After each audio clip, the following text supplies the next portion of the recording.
Clara Ashworth threw the stage driver's hand off her arm and stepped into the snow herself. 8 inches deep. Her boots soaked through in seconds.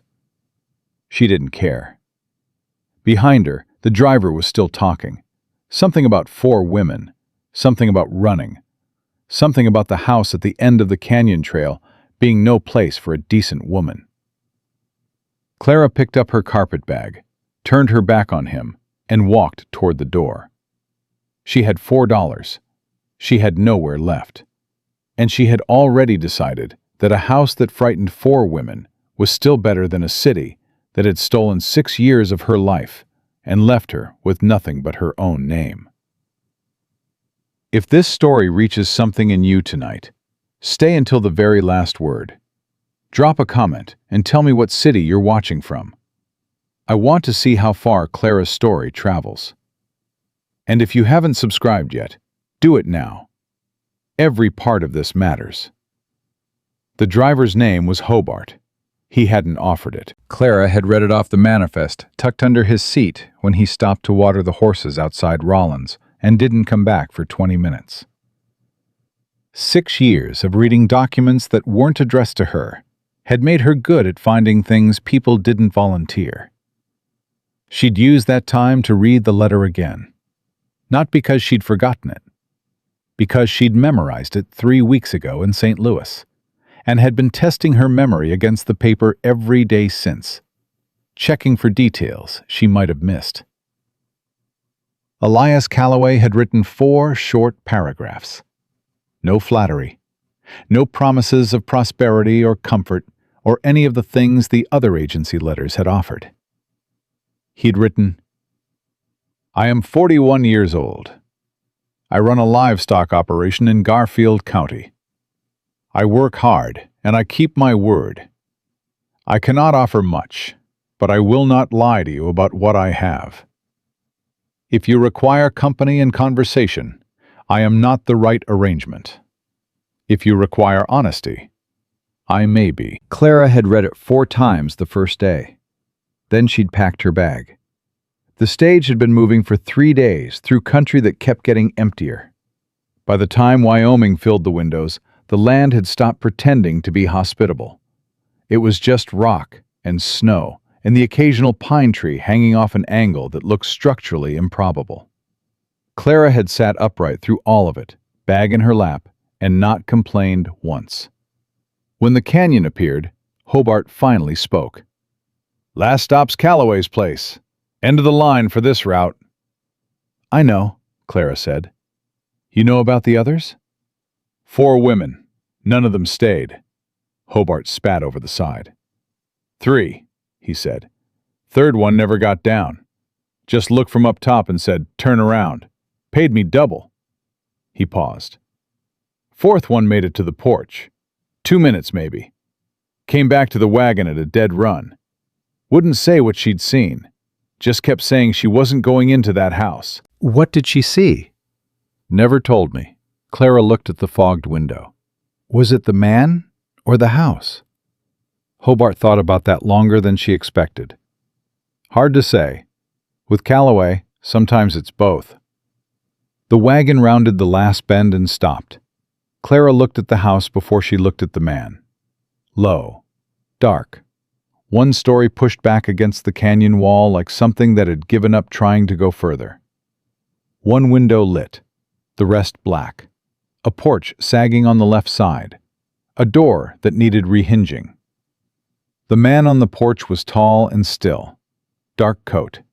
Dark hat brim throwing shadow across his face. He hadn't moved since they'd rounded the bend. He stood the way a man stood when he'd learned not to expect much from arrivals. Hobart climbed down and reached up for her bag. "I can take you back," he said quietly. "Right now. No charge. Won't say a word about it." Clara took her bag from his hand. "Good evening, Mr. Hobart." She walked toward the porch. The snow was deeper than she'd prepared for, and her boots were not made for this country. She felt the cold hit her feet within the first 4 steps and kept walking. At the bottom of the porch steps, she stopped and looked up at Elias Calloway. Up close, He was leaner than the letter had suggested. The kind of lean that came from work, not want. Scarred hands, dark hair with gray starting at the temples. His eyes, when she finally got a look at them from under the hat brim, were brown and extremely tired. And he was looking at her the way a man looked at something he'd convinced himself wasn't coming. "Clara Ashworth," she said. "Elias Calloway." His voice was rough at the edges, like a hinge that needed oil. He looked past her at Hobart, still sitting with the horses, then back at her. "You got down." "I did." "Others didn't." "I heard." The snow fell between them. He looked at her boots, which were already dark with wet, and something moved across his face. Not quite concern. Something he shut down before it could become concern. "Come in," he said. "You're freezing." He held the door. The room smelled of wood smoke and something medicinal. Compounds, she thought, and old paper. A table. 2 mismatched chairs. A stove with a pot on it. A shelf along one wall with glass bottles. A bone saw in the leather case. Instruments she recognized from veterinary texts she'd cataloged for a medical supplier back in St. Louis. Books everywhere. More than she'd expected. More than made sense for a man living alone in the Wyoming canyon. Elias set her bag by the door and went to the stove. He didn't look at her. "There's soup." "Thank you." "Don't thank me for soup. Sit down." She sat. He ladled it into a tin bowl and brought it to the table, and then stood by the stove with a coffee cup in both hands, staring at a point somewhere above her head. Like looking at her directly cost something he wasn't ready to spend. Clara ate. The soup was plain and very hot, and she was hungrier than she'd admitted to herself for the last 6 hours. She ate half the bowl before she looked up. Why did they leave? His shoulders went tight. "The other women," she said. "What did they see that made them run?" Elias set the coffee cup down on the shelf, turned around. His face in the lamplight was older than 41, and younger at the same time. The weather in the lines around his eyes, but something behind the eyes that hadn't gone to stone yet. Depends which one. All of them. He pulled out the other chair and sat. Didn't fold his arms. Didn't look away. Just put his hands flat on the table and said, "First one wanted a house with curtains and a piano. Second one said it smelled like a barn. She wasn't wrong. I treat animals. I bring the work home. Sometimes the smell follows." Something almost like dry humor crossed his face and disappeared. Third one asked what I did for company out here. I told her honestly I didn't have much use for it. She said that was a terrible answer. "And the fourth?" He was quiet for a moment. She found the room. "What room?" He stood without answering, picked up the lamp, and crossed to a door on the far side of the room that Clara had noticed standing slightly open. He pushed it wider and held the light up. Clara went to the doorway and stopped. The room held more books than she had ever seen outside a library. 3 walls, floor to ceiling. Veterinary medicine, human medicine, law, history, agriculture. Journals bound in twine. A Webster's dictionary so thick it could have stopped a rifle ball. A desk buried under papers and hand-drawn anatomical diagrams. The organization wasn't by size or color. It was by subject, cross-referenced, and whoever had built the system knew it well enough that the logic was visible even at a glance. She stepped inside, reached out and touched a spine. The leather was cracked and soft and worn from handling. She pulled the book out an inch. Flint's Principles and Practice of Veterinary Medicine. Open to a page with pencil notes in the margin. Careful handwriting, precise. The hand of someone who'd been taught young and had kept the habit. "The fourth woman," Elias said behind her. Walked in here and started crying. Said it frightened her. Said no man who lived alone in a canyon this far from anywhere should have all this. His voice was flat when he said it, like he'd turned the thing over enough times that it had gone smooth. Then she left. Clara put the book back exactly where it had been. "How long have you been collecting them?" "Since I got here. 15 years. "Why?" "I'm a self-taught livestock veterinarian working alone in Garfield County. Books aren't decoration. They're the only other opinion I've got at 2 in the morning when an animal is dying and I've never seen what's killing it." He paused. "You read?" Yes. The others didn't. Not much. He said it without judgment, just observation. "You read those spines when you walked in, like you knew what you were looking at." "I cataloged medical and legal texts for a supplier in St. Louis for 2 years, Clara said. "Before that, I kept accounts for a freight company for 6 years. She turned to face him. "Under my brother's name, because they wouldn't hire me under mine." The silence sat between them for a moment. "That's a long time to work without credit," Elias said. "Yes." She didn't say more than that, because there was nothing more to say about it that would come out without an edge, and she was too tired for edges tonight. She looked at the desk, at the papers spread across it, columns of figures, a map with measurements noted in the margins, in the same precise handwriting she'd seen in the book margins. "What are those?" He was across the room in 2 steps, and the papers were face down on the desk before she'd finished the question. Clara looked at his hand, still flat on the turned-over papers. A man who had nothing to hide didn't move like that. "I wasn't going to take them," she said. "I know." He didn't move his hand. "Mr. Callaway," she kept her voice even. "I have spent 6 years reading documents that people didn't want read. I can see the shape of a situation before I see the details. Those papers are account records. You turned them over when I started looking at them. That means they contain something you haven't told me about yet." She held his gaze. "And the company letterhead I can see sticking out from under your hand means someone other than you has an interest in your land." His jaw tightened. His hand stayed where it was for a moment longer. Then he stepped back. "Western Land Acquisition," he said. "Letter came 6 weeks ago. One before that, 8 months ago." He didn't pick the papers up, just looked at her. "They want to buy me out. Say my homestead claim is irregular. Say Peterson at the land office has flagged my original entry documents as incomplete." Something hardened in his voice. "I've been trying to file the formal claim for 3 years. Every time I go, there's a new problem. New delay. Come back next month. Come back in the spring." He looked at his hands. "It's never done." Clara sat down at the desk chair. "Give me the documents." "Why?" "Because you've been trying to solve a legal problem by going to the land office and asking Peterson to solve it for you," she said. "And Peterson is the problem.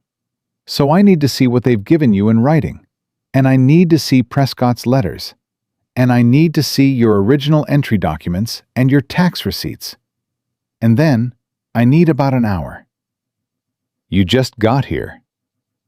"Mr. Callaway." She looked at him directly. "I arrived in your house with $4, wet boots, and the ability to read a contract faster than any man I ever worked alongside. That last one is the only asset I have left. I intend to use it. Where is the file box?" Something moved through his face, not the guarded expression she'd seen on the porch. Something older than that, and rawer.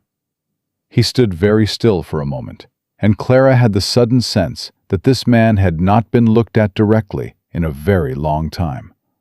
Not seen, not taken seriously, not treated like someone whose problem was worth solving. Like he'd forgotten what it felt like and wasn't sure what to do with it now that it was happening. He went to the bottom shelf beneath the desk and came back with a wooden box, latched, corners worn smooth from years of handling. Set it on the desk in front of her. "Coffee's staying warm," he said. He went back to the main room. Clara opened the box. Inside, 2 letters from Western Land Acquisition on company stationery. 4 notices from the land office, each one citing a different deficiency. Her original entry documents, and there, in the corner of the official copy, a red stamp. Pending verification. Dated 3 years ago. Tax receipts going back 11 years, each one signed and dated and paid. She spread everything in order of date and read. It took 40 minutes. When she set the last paper down, she sat for a moment with her hands in her lap and looked at the wall and let what she'd found settle. Then she went to the main room. Elias was sitting at the table with his coffee and a book open in front of him, but he wasn't reading it. He looked up when she came in. "Your acreage," Clara said. "Your original filing states 160 acres. The land office copy states 116. 2 digits transposed. That is the entire basis for Peterson's 3-year delay. The error is in his office's copy, not in your documents." Elias stared at her. "That's it?" "That's the legal mechanism they've been using. But look at this." She spread the papers on the table between them, letters and notices side by side. "Prescott's first letter to you arrived in June. Peterson's first notice of deficiency is dated 4 weeks later. Prescott's second letter arrived in December. Peterson's second notice is dated 3 weeks after that." She looked at him. "Peterson isn't finding problems. He's looking for them after someone tells him to." Elias looked at the papers. His hands on the table had gone very still. "Can you prove that?" "Not yet. But the transcription error in your documents can be corrected with 2 witnesses who know the property boundaries. Do you have neighbors who've been here long enough?" "Gideon Marsh, rancher 7 miles east. He homesteaded here 20 years ago. Knows every boundary line in this county from memory, because he's had to defend his own twice." He paused. "Dorothy Winslow runs the dress shop in town. Sharp woman. The kind of sharp that people underestimate because she sews for a living. She's testified in 2 land disputes as a witness and won both times." "Good." Clara stacked the papers back in order. "Tomorrow morning we ride to town. Both of Prescott's letters, all 4 Peterson notices, your original entry documents, every tax receipt. We go to the land office first. We show Peterson his own transcription error on the record and file a formal correction with your documents as proof. Then we find out whether Prescott has already filed competing paperwork under a different name." "Has he?" "I don't know yet. But the way this scheme works, and I've seen this before, not land, but money, the method is identical. They bury you in delays until you run out of time or give up. And then they produce a clean, competing claim that was filed while you were waiting for Peterson to stop inventing problems." She met his eyes. "If that's already happened, we need to know today, not after he files a second one." Elias looked at her for a long time, long enough that she became aware of the snow against the window, and the low sound of the stove, and the particular quality of silence in a house where someone has been alone for a long time. "Why are you doing this?" he said. "Because it's the right thing." "You don't know me." "I know your books are organized by subject and cross-referenced by author. I know your account ledgers are clean and in your own hand. I know your tax receipts go back 11 years without a missed payment."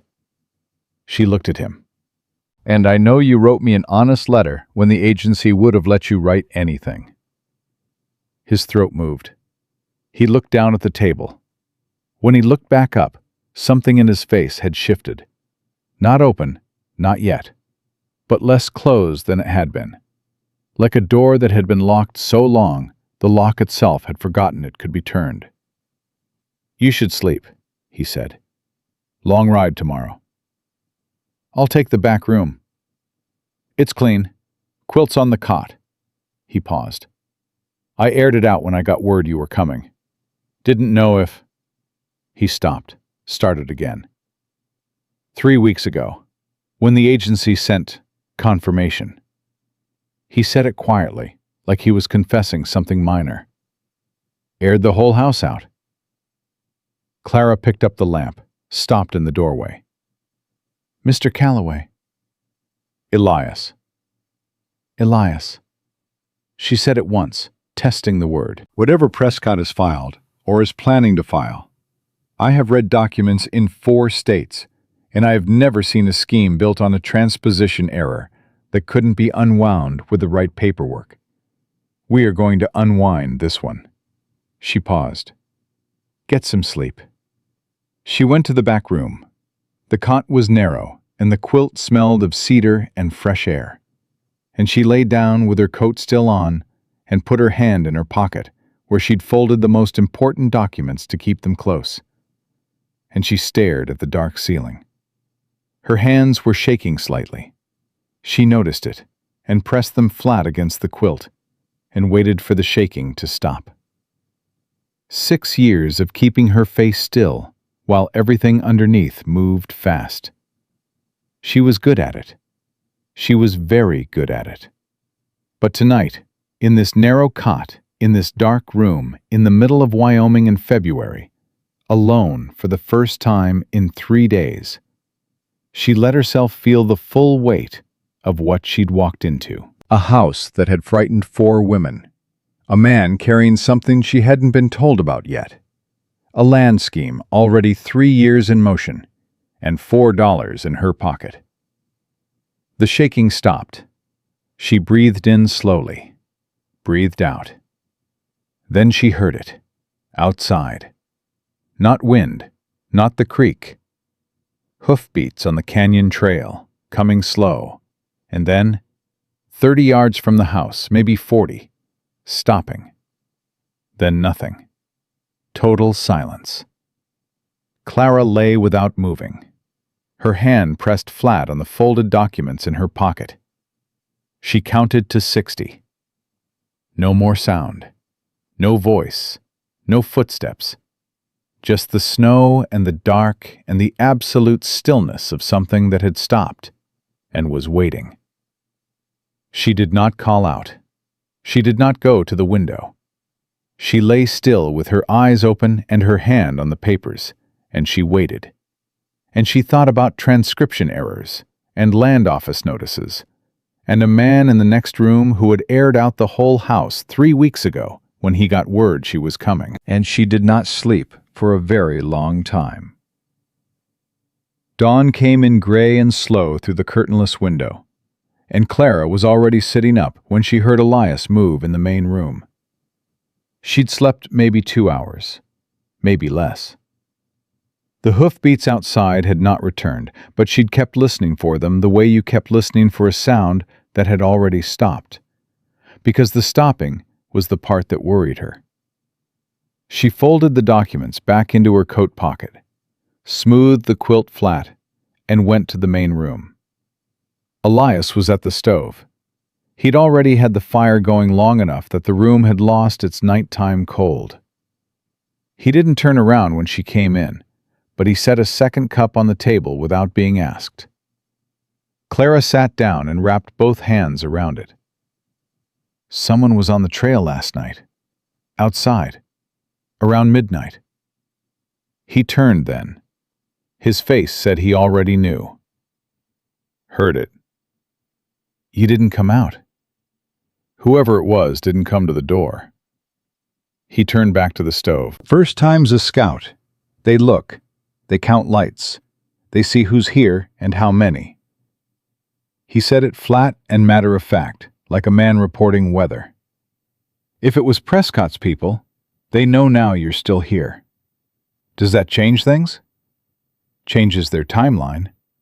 He brought a pan to the table. Cornmeal, fried in a little fat, cut into squares. He set it between them and sat down. Means they'll move faster. Can't wait out a woman who stayed the night. They know that. Clara took a piece of the cornmeal and ate it, and thought about that. How much faster? Faster than we'd like. He looked at her directly for the first time that morning. The tiredness she'd seen in his face last night was still there, but under it something else had come up. Not hope exactly, but the posture of a man who had decided to stand up again after a long time sitting. You still want to ride to town? More than I did last night. He almost smiled. It didn't quite make it all the way to his face, but it came close. Eat first. They ate without talking. The cornmeal was plain and the coffee was strong, and outside the snow had stopped falling some time before dawn and left the canyon clean and white and absolutely still. Clara watched Elias eat and thought about what she'd read in that file box the night before, and what she hadn't said yet.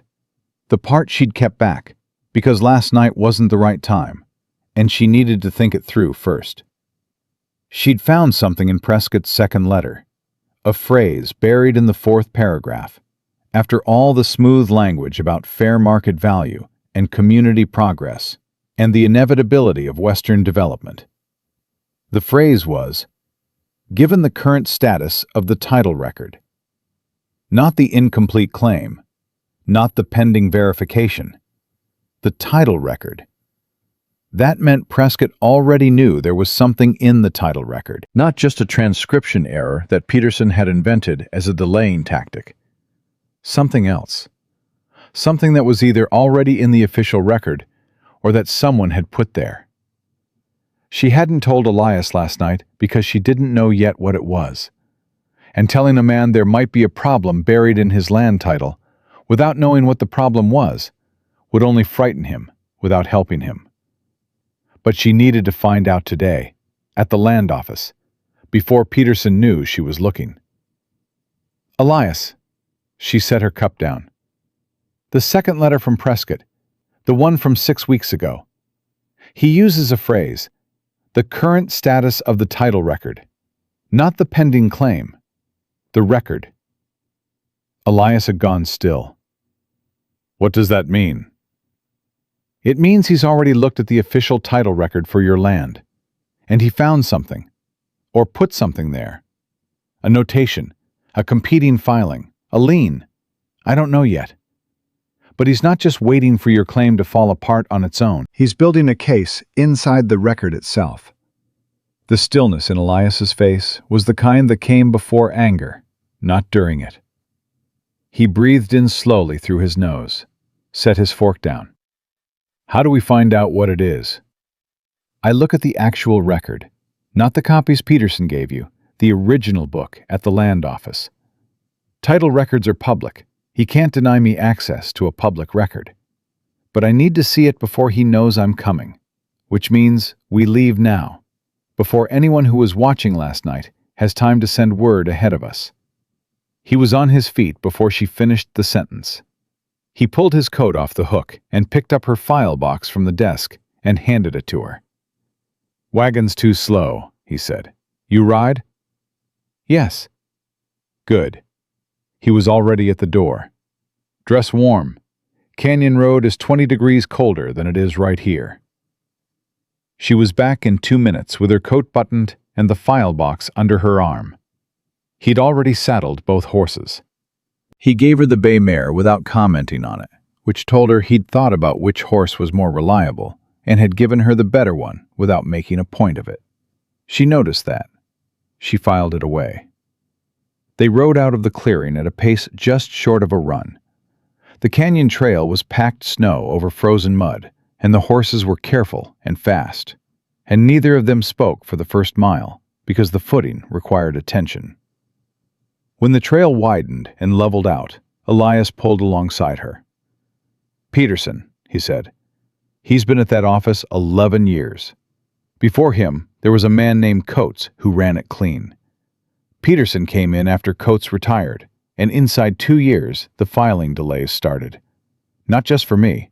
3 other ranchers I know of have had the same problem. Did any of them fight it? One did. Gideon Marsh, the man I told you about. Took him 4 months and 2 trips to the territorial capital and a lawyer he couldn't afford before Peterson finally cleared his paperwork. He looked at her. By the time Marsh got it resolved, the company that had been pressuring him had moved on to someone else. Cheaper to find a new target than fight a man who won't quit. So Prescott looks for people who'll quit. Or people who don't know they have a right to fight. Clara thought about that for the next half-mile. The canyon opened up ahead of them, the walls pulling back, the sky going wider. She could see the flat country beyond where the settlement sat in the mid-distance, smoke rising from chimneys. Prescott picked you because you haven't filed. 15 years of improvements, 11 years of tax payments, and no formal homestead claim on record. From the outside, it looks like a man who either doesn't know the law or doesn't believe it applies to him. And either one is easier to push than a man with a deed. Yes, she looked at him. Why didn't you file? 15 years is a long time to wait. He didn't answer right away. The horses moved through the snow. A hawk crossed the sky above them, slow and unhurried, and Elias watched it until it was gone. Then he said, I came out here to disappear. Not from the law, from everything else. He said it like he was handing her something fragile and wasn't sure she'd hold it carefully. My wife died 9 years ago. My daughter with her. Blizzard hit in February while I was 30 miles east, treating a rancher's cattle for a lung sickness that was taking the whole herd. He kept his eyes on the trail. By the time I got back, it was too late. 3 days too late. Clara did not say she was sorry. The word was too small, and she'd learned that offering small words into large silences made them worse. She said, You blame yourself for being 30 miles away, doing your job. Yes. And staying in that house in that canyon is how you've been serving that sentence. His jaw tightened. Something like that. Filing a claim would have made it real, made it a life instead of a penance. He looked at her sharply, like she'd said something he'd been thinking for years and hadn't given himself permission to put words to. He didn't confirm it, and he didn't deny it. He just looked at her for a moment, and then looked back at the trail, and she understood that was answer enough. The settlement appeared around a long curve in the road. 12 buildings on the crossroads, exactly as Hobart had described. Clara counted them as they rode in. General store, hotel, saloon, livery, the land office at the far end with a hand-painted sign she could read from 50 yards. She was always reading signs before she was close enough that most people would bother. She was also reading the man standing outside the land office. He was watching them come. Not the casual watching of a man who'd heard horses and looked up out of habit. Watching, specifically. He had a wool coat and clean boots for a mud-season settlement, and he was standing just a little too still. "Who is that?" Clara said quietly. Elias glanced. His hands tightened on the reins. "Never seen him before." "He's seen you." She kept her voice level. "Don't look at him again.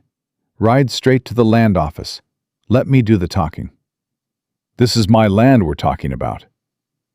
And your signature on those entry documents is exactly what Peterson is going to try to challenge the moment he sees you walk in angry.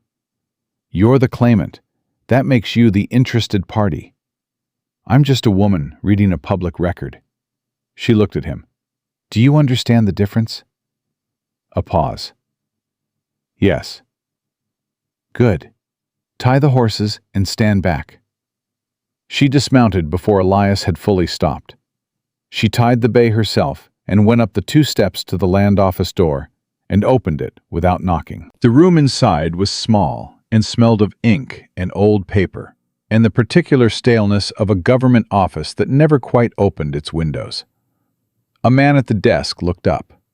Thin, 50-something, green eye shades pushed up on his forehead, ink-stained fingers. He looked at Clara, then past her at Elias coming through the door. His face went carefully blank in the way of a man arranging it. "Mr. Callaway," he said. "Mr. Peterson." Elias's voice was even. Clara noted that. He was doing better than she'd expected. Peterson looked at Clara. "And you are?" "Clara Callaway," she said. She'd made the decision on the way in, using the name she'd come here to take, whether or not they'd made it to the preacher yet. "I'd like to examine the title record for parcel 1147, Garfield County. That's a public record, and I'm entitled to access." Peterson's blank face developed a small crease. "The record for that parcel is under active review." "I know it is," Clara said pleasantly. "That's why I want to see it. Active review records are public, Mr. Peterson. Territorial law is very clear on that point."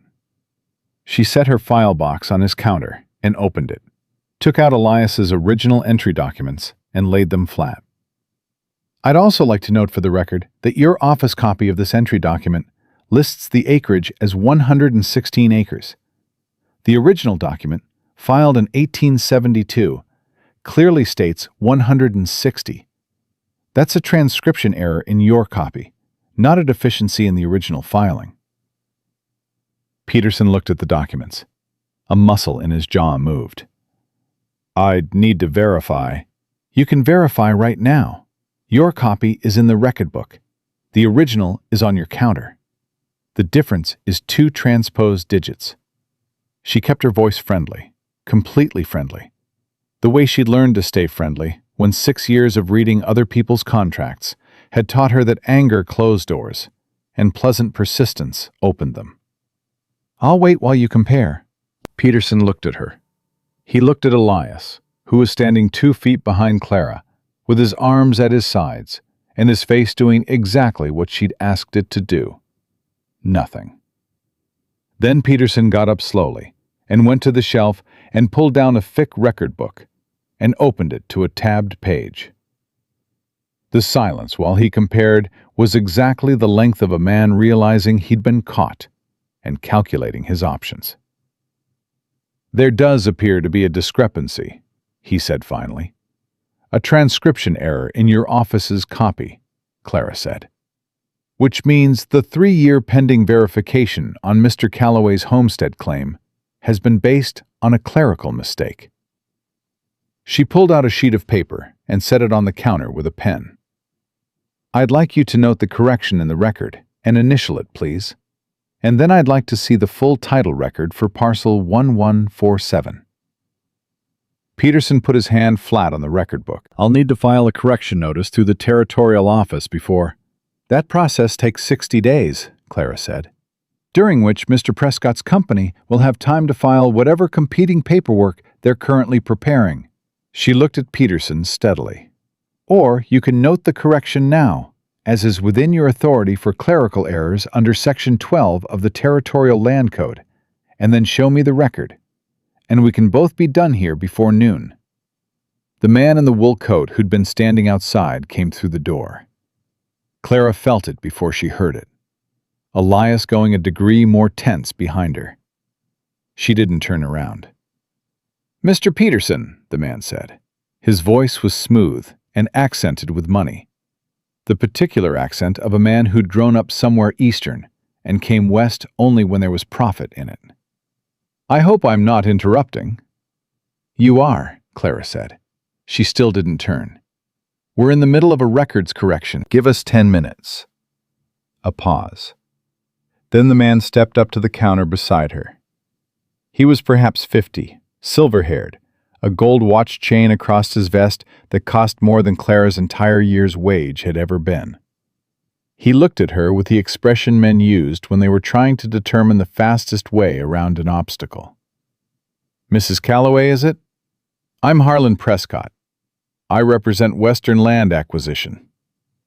I know who you are, Clara said. I've read both your letters.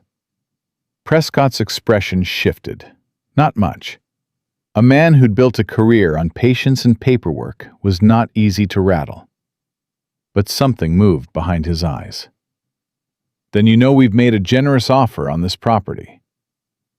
I know you've made an offer contingent on a land title dispute that appears to be based on a transcription error in this office's records, Clara said.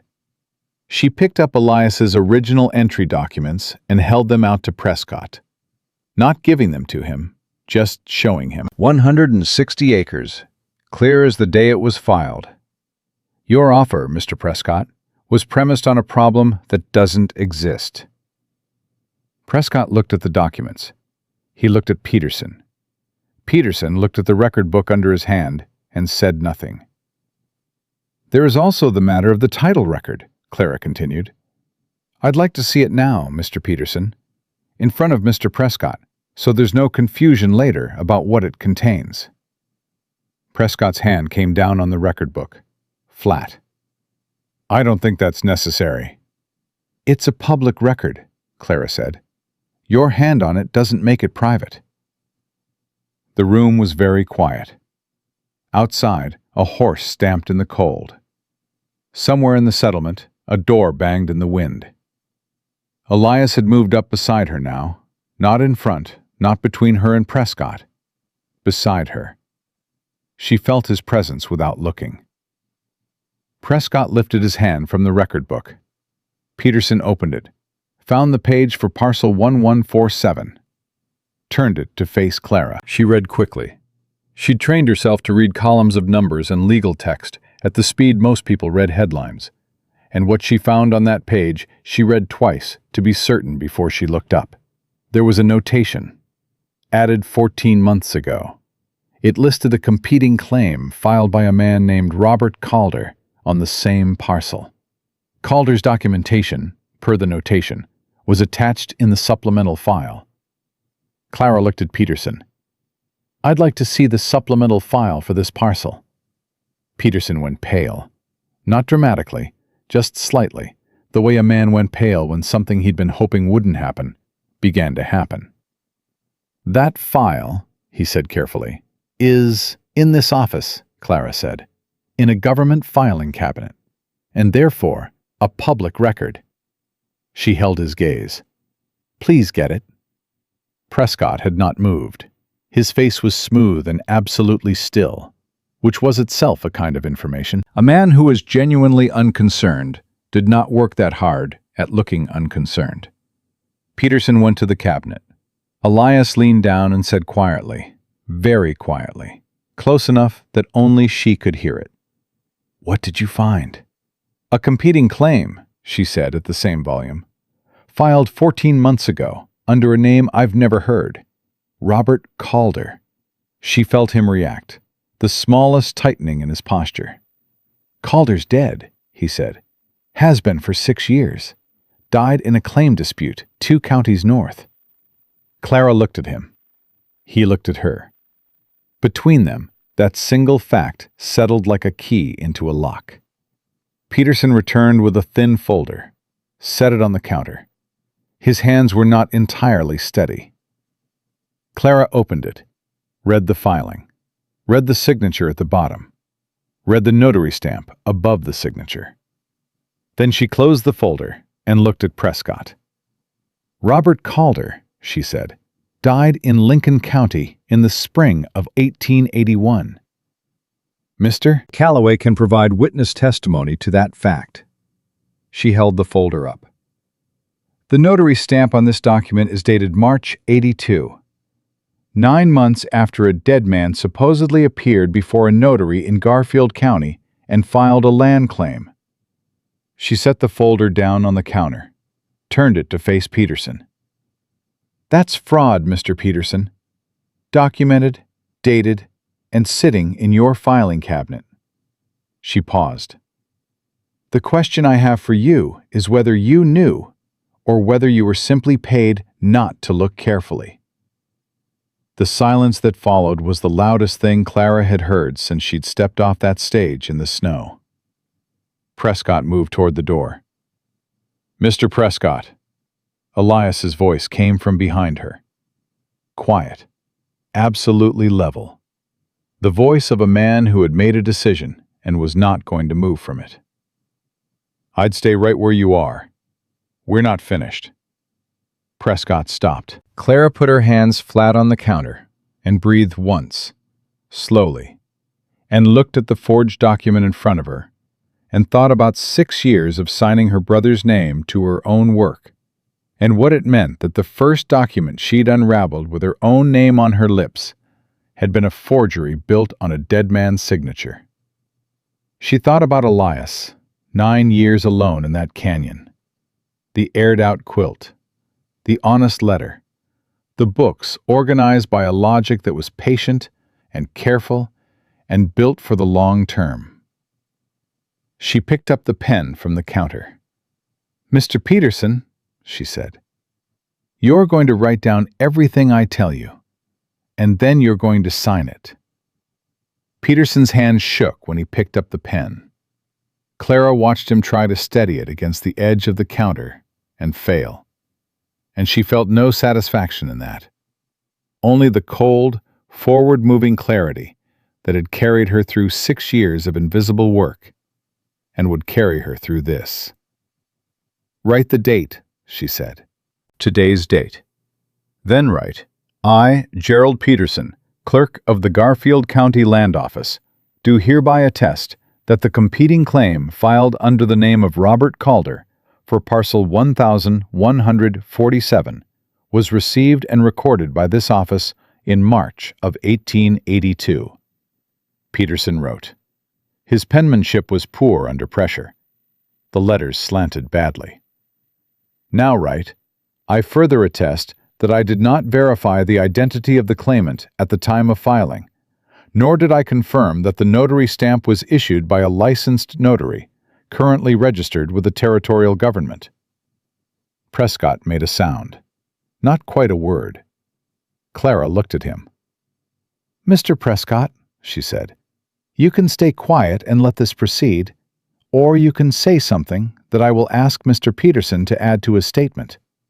Choose carefully." Prescott said nothing, but his right hand had moved to his coat lapel and stayed there, and Clara filed that away, because a man whose hand went to his coat when he was cornered was a man thinking about what was inside it. Elias had seen it too. He'd shifted a half step to his left, which put him at an angle to Prescott that was casual in appearance, and not casual at all in intent. Clara noticed and kept writing Peterson's statement. "Now write, I attest that the pending verification notation placed on Mr. Elias Calloway's homestead claim for the same parcel was based on a transcription error in this office's copy of the original filing document. Specifically, the acreage listed as 116 acres, rather than the correct 160. This error originated in this office and does not reflect any deficiency in Mr. Callaway's original documentation." Peterson wrote, slower now, like a man trying to delay his own execution, one sentence at a time. "Sign it," Clara said, "and date it." He signed. She picked up the statement before the ink was fully dry and read it once through and folded it and put it in the file box. Then she picked up the forged Calder claim and held it. "This document," she said to the room, "constitutes fraud. The filing of a land claim under the name of a deceased individual with a forged or improperly witnessed notary stamp is a criminal offense under territorial law." She looked at Prescott. "Depending on who instructed the filing, it may also constitute conspiracy to defraud." Prescott looked at her with the expression of a man recalibrating. She'd seen that expression before. In the senior partner's office in St. Louis, the day he'd looked across Edmund's desk and decided how to handle her. The recalibration always looked the same. They stopped seeing an obstacle and started seeing a problem they needed to solve differently. "Mrs. Callaway," Prescott said, His voice had smoothed itself back out. I think there may be some misunderstanding here. Western Land Acquisition engages local representatives to handle preliminary filings. If this particular representative acted outside his authority, that is a matter we would take very seriously. We would, of course, want to cooperate fully with any review. That's very generous, Clara said. Write down the name of your local representative. A pause. I'm not certain I have that information immediately to hand. You came to this land office this morning, Clara said. The same morning we did. That's not coincidence, Mr. Prescott. Someone told you we were coming. That someone is your local representative, and his name is already known to us. This was not entirely true, but the only way to find out if it was Peterson or someone else was to watch Prescott's face when she said it, and his face told her what she needed to know. The smallest flicker. His eyes went to Peterson, and then back to her. And that was enough. She looked at Peterson. Was it you who sent word to Prescott this morning? Or was it the man standing outside when we arrived? Peterson opened his mouth, closed it. The man outside, Elias said. He said it without inflection, just information. Gray wool coat, clean boots. He rode out south when we went inside. Didn't come in with Prescott. Clara looked at Prescott. Who is he? I don't know what man you're referring to. Then you won't mind if the territorial marshal asks you the same question. She closed the file box and latched it. Here is what's going to happen, Mr. Prescott. I am taking Peterson's signed statement and the original forged Calder filing to the territorial marshal's office. I am also filing a formal correction to Mr. Callaway's pending claim today, using the original entry documents and Peterson's acknowledgement of the transcription error. And I am requesting that a hold be placed on any competing claims for parcel 1147, pending investigation of the Calder document. Prescott's smooth expression had gone a degree less smooth. The marshal's office is in Cheyenne. That's a 2-day ride. Then I'll leave tomorrow morning. Clara picked up the file box.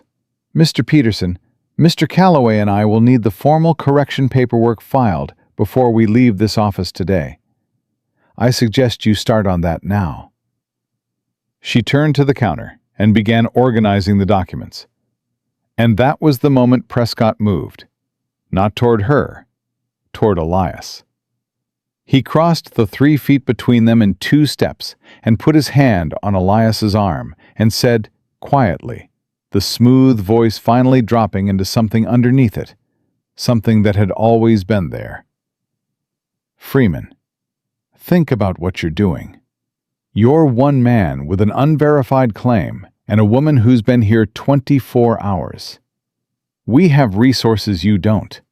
Legal resources. We can make this very long and very expensive. Elias looked down at Prescott's hand on his arm. Then he looked at Prescott. He didn't raise his voice. He didn't move. He said, "Take your hand off my arm." Prescott took his hand off. "You want to threaten somebody," Elias said. "You do it out in the open, where Peterson can write it down too." He looked at Peterson. "You're writing this down." Peterson picked up the pen. Prescott straightened his coat. The smooth expression came back, but it fit differently now, like a jacket that had been put on in a hurry. No threats were made.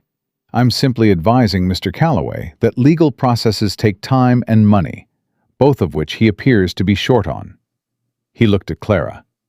A correction filing won't stop our review of the property's title history. There may be other issues we haven't raised yet. Clara had been waiting for that. Then raise them now, while Peterson is still holding the pen. Prescott looked at her for a long moment, long enough that Clara felt the weight of it and didn't let it show. She'd been looked at that way before, the look that was trying to determine whether she was as serious as she appeared or whether there was a point at which she'd back down. She'd spent 6 years learning not to give that point away, and she didn't give it now. Prescott picked up his hat from the counter where he'd set it. "Good day, Mrs. Callaway." He walked to the door, opened it, and left without looking at Elias again. The door closed. The office was very quiet. Peterson sat with his pen still in his hand, looking at the space where Prescott had been. He looked like a man who had just watched the cavalry ride away and leave him on the field. "The correction paperwork," Clara said, not unkindly, but clearly. Peterson got up and found the right forms. While he filled them out, Clara stood at the counter and allowed herself, just briefly, to feel the shaking that had been waiting in her hands since the moment she'd opened that forged Calder document and understood what it was. She pressed her palms flat against the file box and breathed and let it pass. Elias came to stand beside her, not close, just present. He said, quietly, "You knew it was fraud before you said it out loud." "Yes." "How?" "The notary stamp was from a district 2 counties east. A legitimate claimant filing in Garfield County would use a local notary. Someone forging a document and trying to make it look legitimate reuses a stamp they already have access to, and they're usually in too much of a hurry to think about geography." She kept her eyes on Peterson's work. "And the signature on the Calder claim didn't match the signature on the original Lincoln County death record I found in your file box last night." Elias turned his head to look at her. "There was a death record in my file box?" "Folded inside the back cover of the tax receipt ledger. I think you put it there and forgot about it. It was a certified copy of Calder's death registration. You must have gotten it at the time, perhaps to clear up a boundary question." He stared at her. "I've had the proof in my own files for 6 years?" "Yes." He looked at the ceiling, made a sound that was not quite a laugh. 6 years. "You didn't know what you were looking for," Clara said. "That's not the same as not having it." Peterson slid the correction forms across the counter. Clara read them, found one error in the acreage notation, the same transposed digits, force of habit, and drew a line through it, and wrote the correct number, and initialed the correction, and slid it back. Peterson fixed it, and stamped both copies, and signed them, and handed one to Clara. She handed it to Elias. He held it in both hands and looked at it. The paper was official stationery, stamped with a territorial seal, and it said in plain legal language that the homestead claim for parcel 1147 had been corrected and reactivated as of today's date. He held it like it might disappear. "It's real," Clara said. "I know." His voice was rough. He folded it carefully, precisely, and put it in the inside pocket of his coat. He pressed his hand flat against his chest for a moment, over where the paper was. Then he looked at her. "Thank you." "Don't thank me yet. We still need the marshal." "I know." But he kept his hand over his chest pocket for another moment before he let it go. They went outside. The man in the gray wool coat was gone. The street was quiet in the mid-morning cold. Clara stood on the steps of the land office and looked down the row of buildings and thought about Prescott's parting words. "Other issues we haven't raised yet." That was not an empty threat. A man who had already forged one document would have prepared secondary positions. They needed to move faster than he could regroup. Dorothy Winslow's dress shop was at the end of the main street, a narrow building with fabric samples in the window. Elias had told her about Dorothy on the ride in. Sharp woman, testified in 2 land disputes. The kind of sharp that people underestimate because she sews for a living. Clara needed a witness who knew the county, knew the people in it, and could not be intimidated by a man in a fine coat with a smooth voice. Elias pushed the shop door open and held it. The inside smelled of fabric and cedar, and the particular warm closeness of a heated workroom. A woman looked up from behind a cutting table. 60 perhaps, with gray hair pinned severely, and eyes that assessed the two of them in about 3 seconds flat. "Elias Calloway," she said. "You shaved." "3 days ago," he said. "Dorothy, this is Clara, my wife." Dorothy looked at Claire with those fast, thorough eyes. "You're the one that stayed." "Yes." "Heard you'd come. Heard Peterson had another problem with Elias's claim." She set down her shears. "Heard a man in a wool coat rode in from the east 2 days ago and has been eating his meals at the hotel and asking questions about Canyonland." She came around the cutting table. "What do you need?" Clara put the file box on the cutting table and opened it. She took out the forged Calder document and Peterson's signed statement and laid them side by side. Dorothy put on her glasses and read. She read slowly, completely, without commentary. When she finished, she took off her glasses and looked at Clara. "That's Robert Calder's name on a document dated 9 months after he died," Dorothy said. "Yes. I was at his burial. Half the county was." Dorothy picked up the forged filing and looked at it more closely. "I don't know who signed this, but it wasn't Robert Calder." "Would you testify to that? To a territorial marshal?" Dorothy set the document down. "When do we leave?" "Tomorrow morning," Clara said, "if you're willing." "I've been willing to testify against Peterson's bookkeeping for 3 years," Dorothy said. "Elias isn't the only one he's slow-walked. I know 4 other families in this county who've had the same delays, same letters from land companies, same pending verification stamps." She looked at Elias. "You should have come to me sooner." "I didn't know it was the same," Elias said. "People don't talk enough." Dorothy pulled a chair out from behind the table and sat. "Sit down, both of you. Tell me everything from the beginning. If I'm going to testify, I want the whole picture, not just the part that's convenient." They sat. Clara told it from the beginning. The letters, the transcription error, the forged filing, Prescott in the land office that morning, the man in the gray coat. Dorothy listened without interrupting, which was rarer than it should have been in Clara's experience. When Clara finished, Dorothy was quiet for a moment. "Prescott said there might be other issues," Dorothy said. "He said it to put you off balance, make you think you hadn't found everything." "I know," Clara said. "But I need to know if he's right, if there's something else in that title record I missed." "There's one thing," Dorothy said. She said it simply, without drama, like she'd been waiting for the right moment to hand it over. 3 years ago, a man named Aldous filed a water rights claim on the creek that runs through Elias's canyon. Small filing, easy to miss in the main record. But water rights in this territory can be used to force a land sale if the owner can't prove prior use.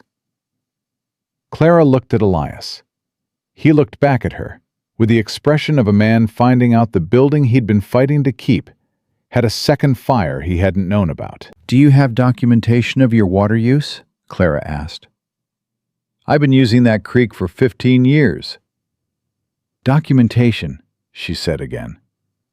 He thought. "My veterinary records. Every call I made that required water. Livestock treatment, compounding medications. I noted the source. Dated entries going back to my first year." "That's prior use documentation," Clara said. "Dated, signed, in a professional record. Aldous would have to prove his claim predates yours.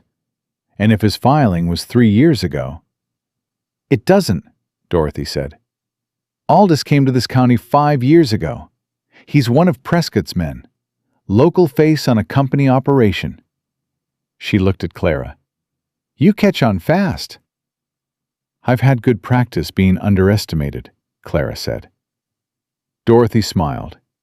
It was a small, precise smile, the smile of a woman who knew exactly what that meant. "How old are you?" 32. I was 32 when I testified in my first land dispute. My husband's name was on the property, and he'd been dead for a year, and the company's lawyer kept addressing his questions to the empty chair next to me. Dorothy stood. We won anyway. Cheyenne by tomorrow evening if we leave at first light. I'll bring my own horse. She walked them to the door, and as Elias went out first, Dorothy put her hand briefly on Clara's arm. The other 4 women, she said quietly. I knew all of them. Good women. Sensible women. She looked at Clara steadily. They saw an empty house and a closed man and a fight that wasn't finished. They weren't wrong to leave. She paused. But you're not wrong to stay. Clara looked at her.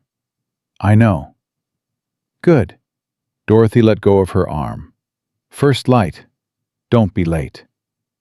They rode back to the canyon in the late afternoon. The sun was low, and the shadows were long across the snow, and Elias was quiet for the first mile, in the way he was quiet when he was thinking hard about something he hadn't sorted out yet. Clara let him think. She was sorting her own. She was thinking about Prescott's face when she'd held up the Calder document. The recalibration behind his eyes.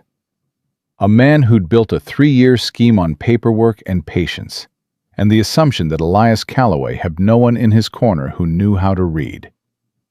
That man had looked at Clara this morning and begun calculating a different approach. He wasn't finished. She knew that the way she knew the shape of a contract before she'd read the final clause. The structure told you where it was going.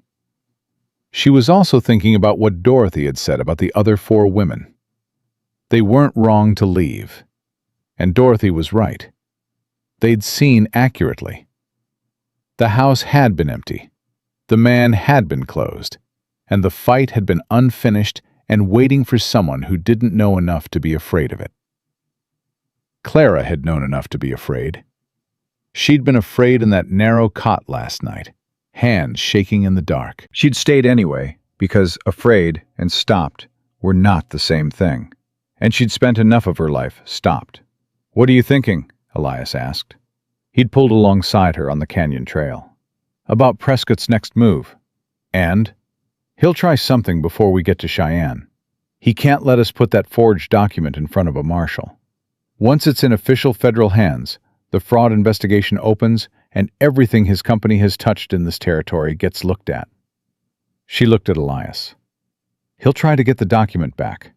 Or he'll try to discredit me before I can testify to what it contains. Elias was quiet for a moment. Discredit you? How? I came here as a mail-order bride, Clara said plainly. I've been in your house one night, and I'm using your name before we've been to a preacher. He'll call my testimony self-interested.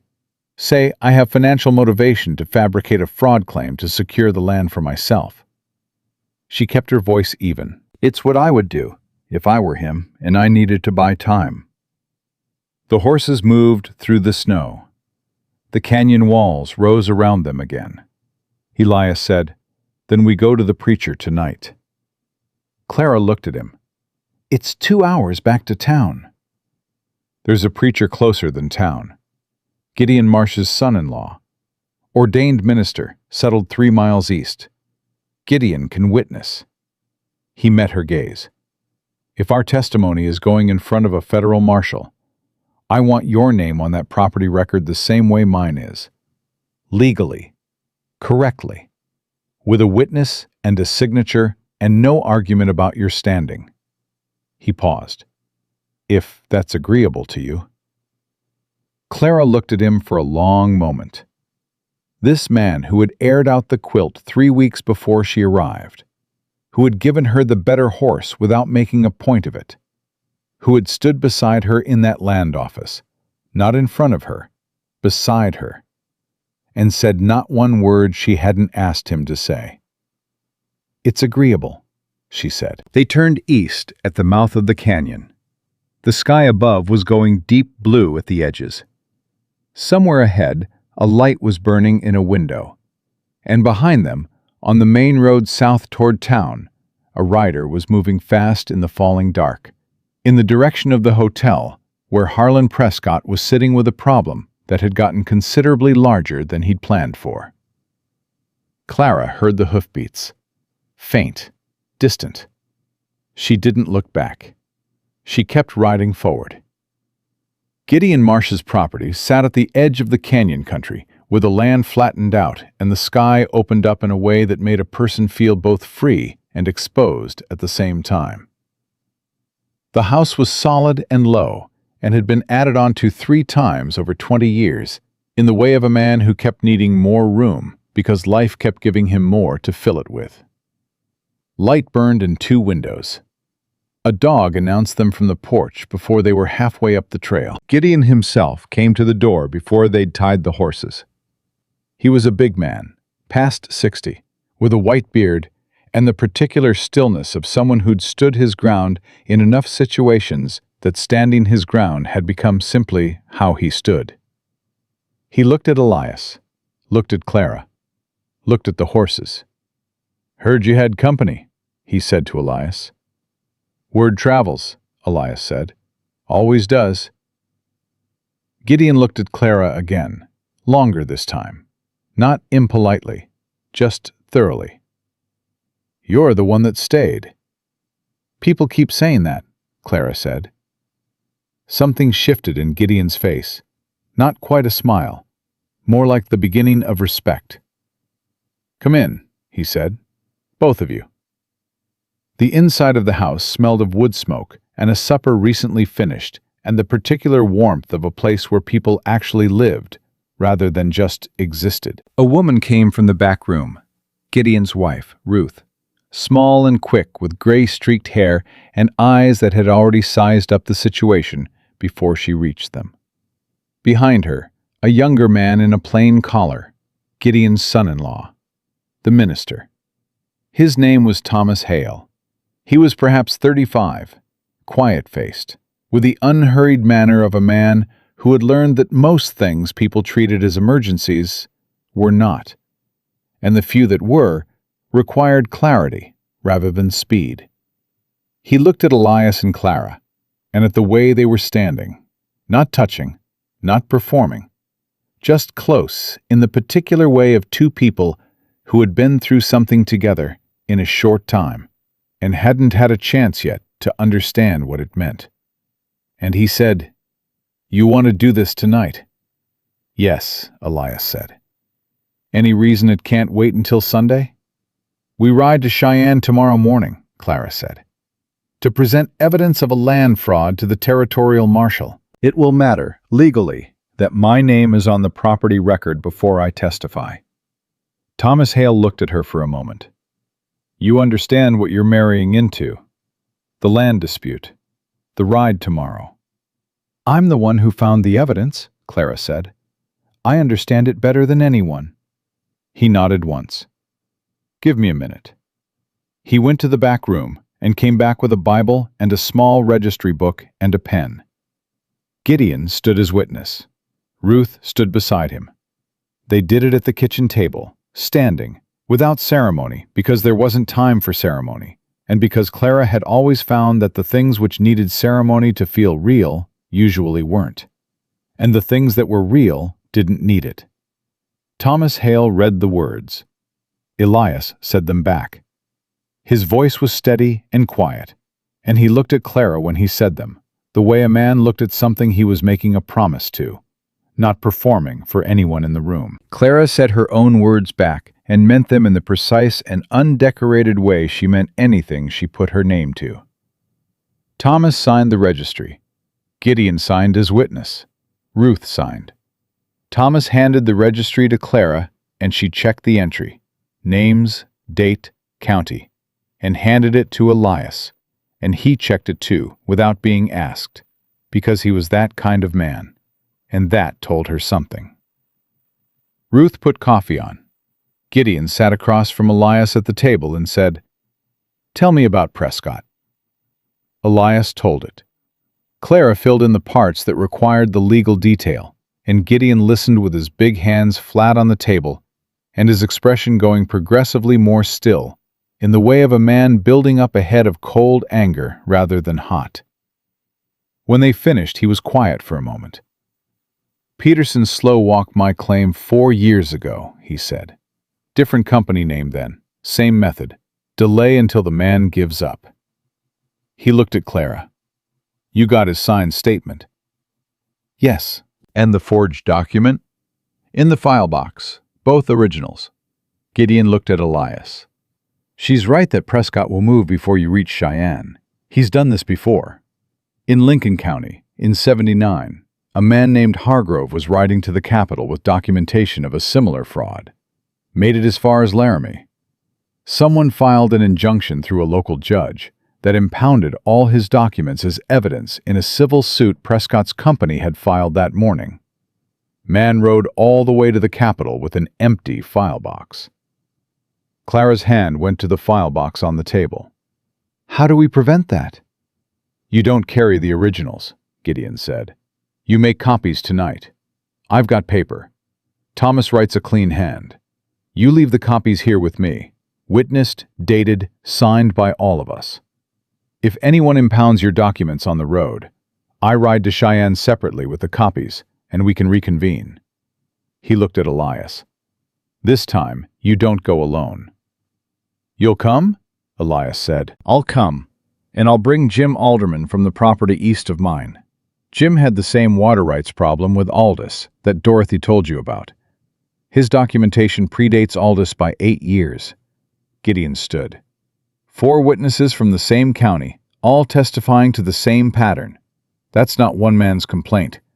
That's a systemic fraud case. Federal marshals pay attention to those. Ruth brought the coffee, and Thomas got paper from the back room, and they worked at that kitchen table for 2 hours. Thomas copied the Peterson statement in his clear, careful hand, while Clara dictated.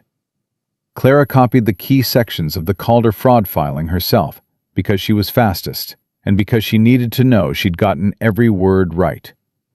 Elias copied his own original entry documents. Gideon signed and dated each copy as witness.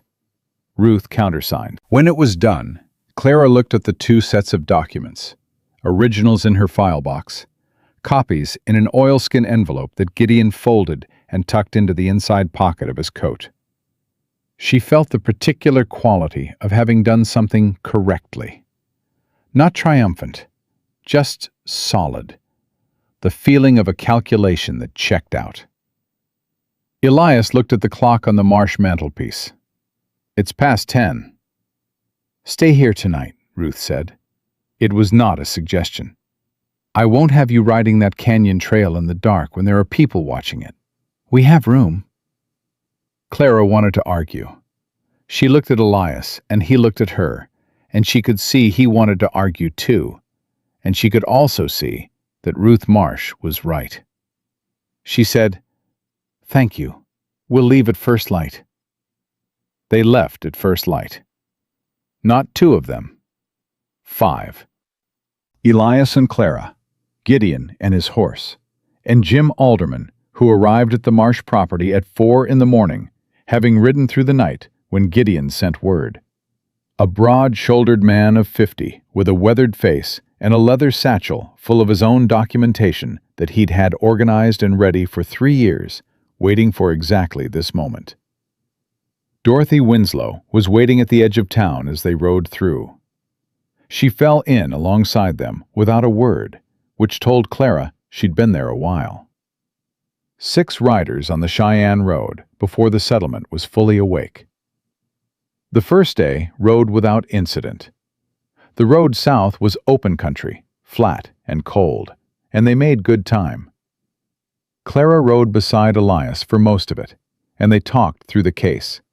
What the marshal would ask, what Prescott's lawyers would counter, the order in which to present the documents for maximum clarity. It was practical conversation, the kind Clara had always been better at than most people expected a woman to be. And Elias engaged with it directly, without simplifying and without condescending, which she noticed, the way she noticed everything he did that was different from what she'd been prepared for. At noon, they stopped to water the horses at a creek crossing. While the horses drank, Jim Alderman came to stand beside Clara. Dorothy told me what you did in the land office yesterday, he said. The way you handled Peterson. Handled Prescott. I read documents, Clara said. That's all. Prescott's had lawyers in 3 territories that couldn't crack his paperwork. Jim looked at her. You did it in 40 minutes with a file box. I had the right documents, and Prescott had gotten sloppy. Men who succeed through intimidation tend to get sloppy because they stop expecting anyone to look carefully. She looked at the creek. He underestimated what he was looking at when I walked in. He won't make that mistake again. You think he has something else? I think he has several something elses, Clara said, which is why we need to get to the marshal before he has time to deploy them. They made camp that night 12 miles from Cheyenne, too exposed to risk an inn where anyone could find them, and too late to push on safely. Gideon built the fire, and Jim Alderman produced smoked meat and dried biscuits from his saddlebag, with the air of a man who had expected to spend at least one night on the ground. Dorothy drank her coffee black and said nothing for a long time, and then said, Someone's been following us since the afternoon. Single rider, staying well back. Nobody turned around.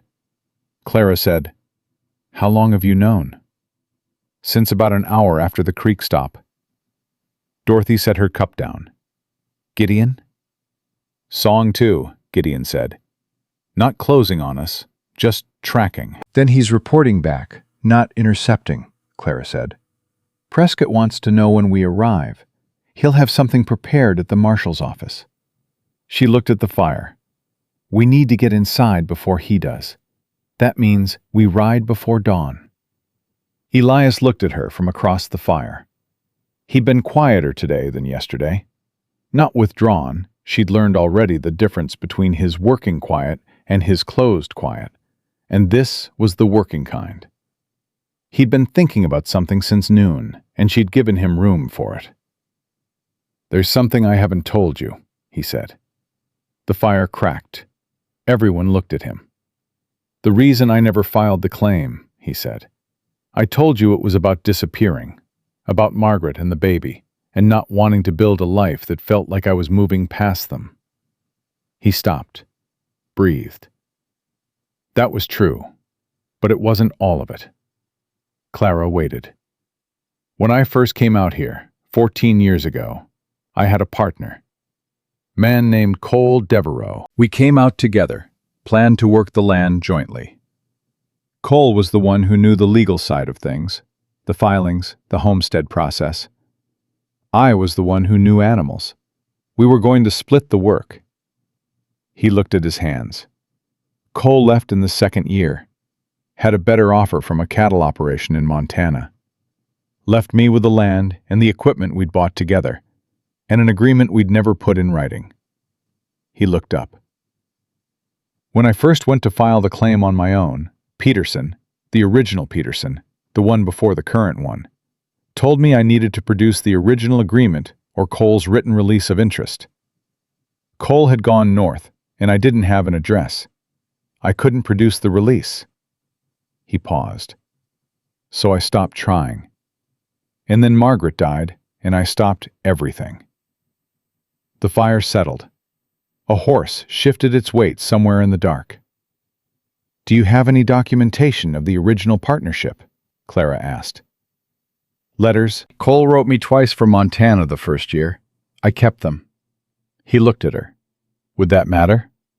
If the letters establish the nature of your agreement and Cole's departure, yes. They demonstrate you had sole occupancy from year 2 onward. Combined with your tax records going back 11 years, that's a 12-year record of sole improvement and habitation. She thought about it. And Cole Devereaux. Do you know where he is now? Last I heard, he settled outside of Billings, married, has a ranch. If we could get a signed statement from him, that's a week's ride. I know, but Gideon has a telegraph connection in his county. If we send word from Cheyenne and Devereaux responds in writing, and the letter is notarized. She was thinking out loud now, The way she'd always thought best, out where she could see the pieces moving. It would close the last remaining question about the claim's validity. Prescott's lawyers could argue anything they liked, but a clean chain of sole occupancy from year 2 onward, documented by tax records, veterinary records, and a witness statement from the original partner, is airtight. Gideon was nodding slowly. I know a man in Billings, cattle buyer I've worked with for 12 years. He could carry the request to Devereaux personally, faster than the mail. How fast? 10 days if the weather holds. Clara looked at Elias. He was looking at her with an expression she hadn't seen on his face before. Something had come loose in it. Not broken, the opposite of broken. Like something that had been braced for so long, the bracing had become invisible. And now that it was easing, the shape underneath was different than expected. You already knew there was something else, he said. I suspected, she said. Prescott used the phrase title record twice. Not pending claim. Record. That means he found something in the history, not just in the current filing status. A prior agreement with a second party would show up in a thorough title search if someone went looking for it. She held his gaze. I wasn't going to ask you about it in front of Peterson. You were waiting for me to tell you. Yes. He was quiet for a moment. What if I hadn't? Then I'd have asked you tonight. She said it plainly. Because we can't walk into a marshal's office with a case that has a hole in it I know about and didn't address. That's not how this works. Gideon stood. Get some sleep, both of you.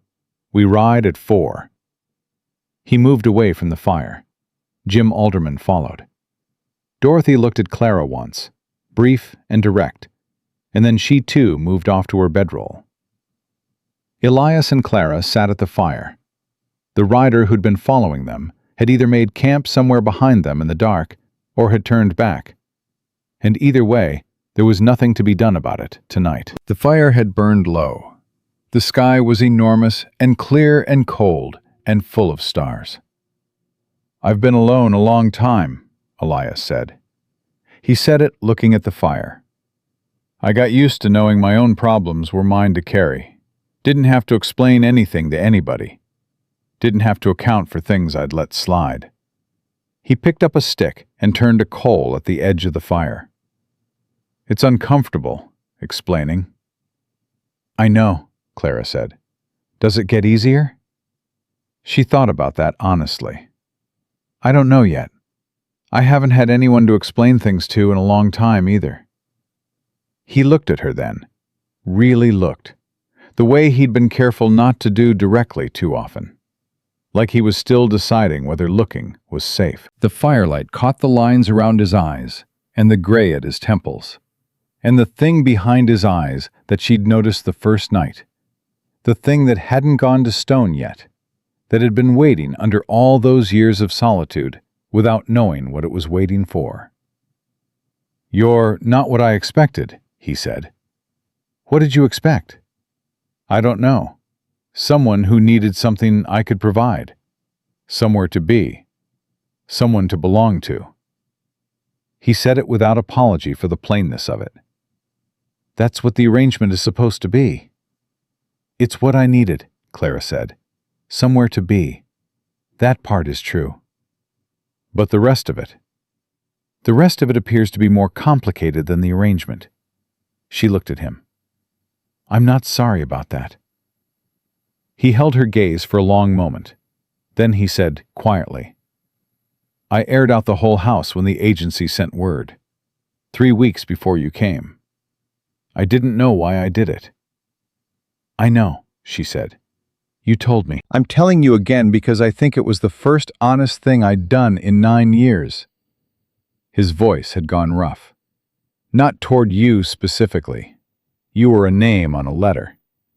Toward the idea of, I don't know, of something mattering enough to prepare for it. The fire gave a last small flare and settled. The cold moved in around the edges where the warmth had been. Clara sat with that for a moment. She thought about the narrow cot in that back room, the shaking in her hands that she'd pressed flat into the quilt, the $4 in her pocket that had felt like the end of something when she'd counted them on the stage, and now felt like the beginning of something she didn't have a name for yet. "We should sleep," she said. "Yes." He didn't move immediately. "Clara." She looked at him. "Whatever happens in Cheyenne tomorrow, whatever Prescott has prepared." He said it slowly, like a man who'd stopped trusting words and was choosing them anyway. "I want you to know that the land, the claim, the fight, all of it, that's not why I'm glad you stayed." The stars wheeled overhead in their slow, cold arc. The horses breathed in the dark. Clara held what he'd said for a moment before she answered. "I know," she said. She meant it the way she meant anything she put her name to. They were on the road before 4, and Cheyenne appeared at mid-morning as a smear of smoke against a pale sky that was already going uncertain with clouds pushing in from the northwest. The kind of clouds that meant weather before nightfall. They rode into the main street at a pace that drew a few looks and didn't stop for them. The marshal's office was a federal building, proper stone construction, with a flag moving in the cold wind above the door. And standing on the steps of that building, with 2 men in city suits flanking him and a leather briefcase in his hand, was Harlan Prescott. He'd beaten them by a matter of hours. He stood watching them ride up, with the composed expression of a man who had done exactly what he'd planned to do and was satisfied with the timing of it. Clara did not slow her horse. She rode straight to the hitching post in front of the building and dismounted and took the file box from her saddlebag and walked toward the steps without looking at Prescott until she was close enough that looking at him was unavoidable. "Mrs. Callaway," he said, "I was wondering when you'd arrive." "Mr. Prescott." She looked at the briefcase. "What did you file?" His mouth curved. "A civil suit. Western Land Acquisition versus Callaway. Contesting the validity of the correction filing on grounds of procedural irregularity, and asserting our prior claim under the Calder documentation." He said it pleasantly. "Your signed statement from Peterson is inadmissible. He signed under duress, as he's already testified this morning to my attorney." Clara felt Elias go still beside her. She felt Gideon and Dorothy and Jim Alderman moving up behind her. She felt the cold wind off those northwest clouds. She looked at Prescott's briefcase, and then at the door of the marshal's office, and then back at Prescott, and she said, "A civil suit takes 60 days to come to hearing. A fraud investigation opens today." She put her hand on the door. "Shall we go in and find out which one the marshal considers more urgent?" She pushed the door open and walked inside and did not look back, because looking back had never once helped her, and she had learned that a long time ago in a city that never put her name on anything she built. And she was in a different place now, with different documents, and her name was on all of them. The marshal's name was Calhoun. He was a federal man, compact and gray-haired, with the unhurried manner of someone who had seen enough urgency in his career to know the difference between the kind that mattered and the kind that was manufactured to look like it did. He was standing when Clara walked in, coat still on, like he'd been about to leave or had just arrived, and he looked at her, and then at the file box under her arm, and then at the 5 people filing in behind her, and said nothing for a moment. Prescott came in last. His 2 attorneys arranged themselves at his shoulders, with the practiced ease of men who spent their lives standing slightly behind other men. Calhoun looked at the room. "Somebody want to explain why I've had 2 parties waiting for me since before I finished my breakfast?" "Fraud investigation," Clara said. She set the file box on the marshal's desk and opened it. Forged land claim, Garfield County. The forged document was filed under the name of a man who had been dead for 9 months at the time of filing. I have the forged document, a copy of the death record, Peterson's signed statement acknowledging irregularities in his office's handling of the competing claim, and 5 witnesses, including the woman who attended the deceased's burial. She placed each item on the desk as she named it. Clean.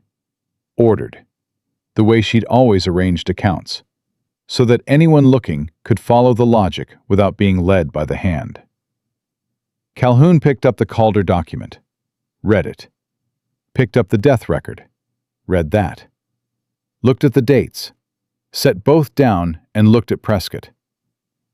"Mr. Prescott," he said, "you filed a civil suit this morning citing this document as the basis for your prior claim." "We did," Prescott said. His voice was smooth and completely controlled. "We relied on documentation provided by our local representative in good faith. If there are questions about the document's authenticity—" "I attended Robert Calder's burial," Dorothy said from the back of the room. She said it without raising her voice, just clearly. "June of 1881. Half the county was there. I can name 15 people who stood at that graveside." Calhoun looked at her. "And you are—" "Dorothy Winslow, Garfield County. I've testified in 2 land proceedings in this territory, and both findings went into the official record." She held his gaze. "I know what a notary stamp is supposed to look like. The one on that document is from the Laramie District Office. Robert Calder never once set foot in Laramie in his life. I knew the man for 11 years. Calhoun set the document down. He looked at Prescott's attorneys. "Counsel?" The lead attorney, a tall man with silver at his temples, who had the look of someone who charged more per hour than most men in the territory earned in a month, stepped forward. "Marshal, the provenance of this document is a matter for civil adjudication. The appropriate venue for criminal fraud is this office," Calhoun said. He said it without heat, just fact. "That's what she's filing. That's what I'm looking at." He turned back to Clara. "You said Peterson signed a statement. Peterson at the Garfield County Land Office." "Yes," Clara pointed to the statement in the spread of papers. "He acknowledged that the competing claim was filed without verification of the claimant's identity or the notary's current registration. He also acknowledged that the pending verification notation on Mr. Callaway's homestead claim was based on a transcription error in his office's copy, not a deficiency in the original filing." "He signed that statement under significant pressure," Prescott's attorney said. "Our client has already obtained a sworn affidavit from Mr. Peterson this morning, stating that he signed under duress, and that the statement does not reflect his considered—" "Peterson signed that statement in front of me," Elias said. He hadn't spoken since they'd walked in. His voice in the quiet of the room was level and carried without effort. "In his own office. Clara asked him to write what he knew and sign it. She didn't threaten him. She didn't touch him." He looked at the attorney. "What your client did between last night and this morning to get a different statement out of him? That's a different question." Calhoun looked at Elias. "Mr. Callaway." "Yes, sir." "You've been on this land how long?" 15 years come October. I have tax receipts going back 11 years. Veterinary records going back 14, documenting my use of the property and the creek water for livestock treatment. And testimony from Gideon Marsh, who has been my nearest neighbor for 12 years and has direct knowledge of my continuous occupancy." Gideon stepped forward. He put his own documents on the desk. A handwritten statement he'd prepared at his kitchen table the night before, signed and witnessed by Thomas Hale. 12 years, he said to Calhoun. "I've ridden that canyon road more times than I can count. Elias Calloway has been on that land every single time.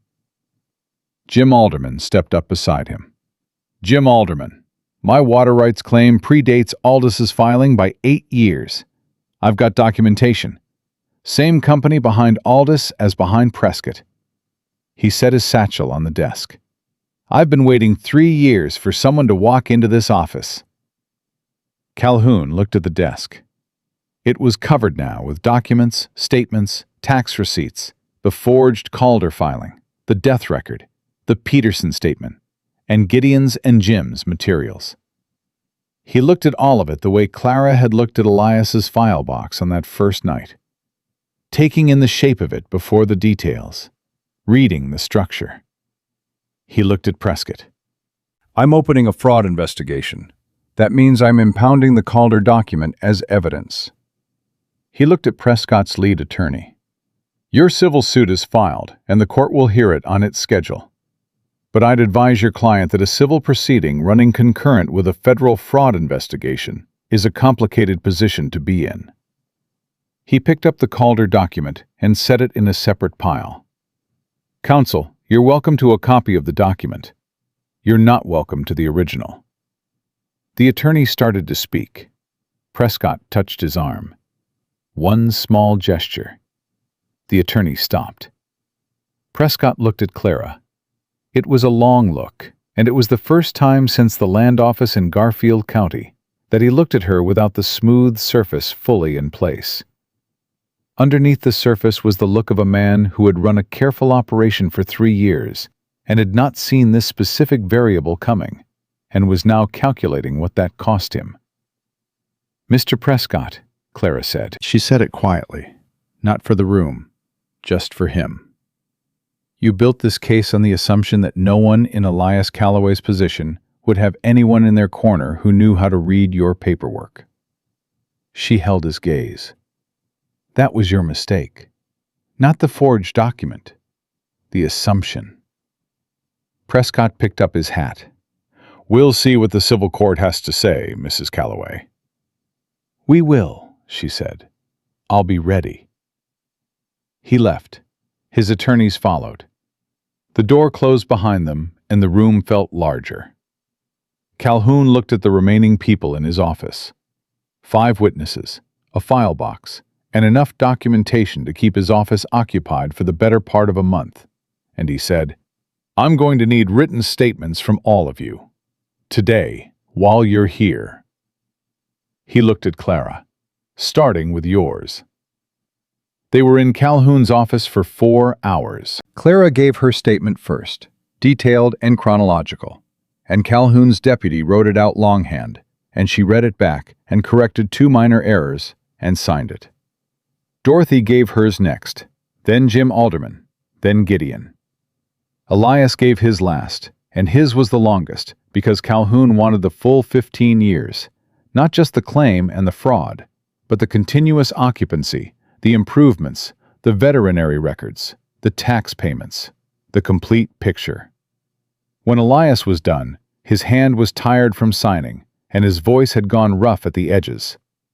Calhoun looked at everything on his desk one more time and said, The Calder fraud is clear. I'll have papers drawn up today opening the investigation and notifying the territorial court. The civil suit doesn't go away, but with a concurrent federal fraud investigation, Prescott's attorneys are going to find that judge considerably less sympathetic. He looked at Clara. Your homestead correction filing stands. I'll send confirmation to the Garfield County Land Office by telegraph today. Peterson can't touch it. And the water rights claim? Clara asked. Aldis's filing goes under review. With Mr. Alderman's documentation of prior use, the review should resolve in Callaway's favor. But it'll take 30 days. He paused. Maybe less, given the pattern I'm looking at across these 3 counties. Outside the marshal's office, the clouds that had been building all morning had closed in, and the temperature had dropped another 10 degrees. The street was gray and cold, and the first scattered flakes of new snow were beginning to fall. Dorothy put her arm briefly through Clara's as they came down the steps. Well done, she said. Just that. Then she went to find her horse.